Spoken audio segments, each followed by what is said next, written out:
വിപുലമായ ഒരു ചടങ്ങിലേക്കോ അല്ലെങ്കിൽ വലിയൊരു ആർപ്പാടത്തിലേക്ക് പോകാനായിട്ട് ഉദ്ദേശിച്ചിട്ടില്ല. ഇതൊരു തികച്ചും ലളിതമായി അടുത്ത കുടുംബക്കാർ മാത്രമായിട്ടുള്ളൊരു ചടങ്ങാണ്. കാരണം നമുക്ക് എല്ലാവരെയും അറിയാം. ഞാൻ പ്രത്യേകിച്ച് ദീർഘകാലം ഡൽഹി കേന്ദ്രീകരിച്ച് പ്രവർത്തിച്ച ആളാണ്. പിന്നെ രാജ്യത്തെ പല സംസ്ഥാനങ്ങളിലൊക്കെ പ്രവർത്തിച്ചിട്ടുണ്ട്. കേരളത്തിലും അതുപോലെ തന്നെ അതിനേക്കാളൊക്കെ ഉപരിയായി അങ്കമാലിയിൽ എല്ലാ വിഭാഗം ജനങ്ങളുമായിട്ടും അത്രയധികം അടുത്ത ബന്ധമുള്ളൊരു വ്യക്തിയും കൂടിയാണ്.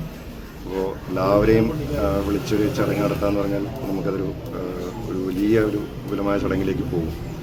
അപ്പം അതുകൊണ്ട് തോന്നി വളരെ ലളിതമായി നടത്താമെന്ന് കരുതിയാണ് ചെയ്തത്. ഭയങ്കര തിരക്കുള്ള ഒരു പൊളിറ്റീഷ്യനെയാണ് വിവാഹം കഴിക്കുന്നത്. എങ്ങനെയാണ്?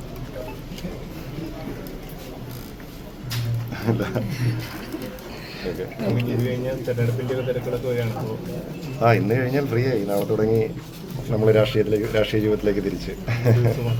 അതെ അതെ അതെ.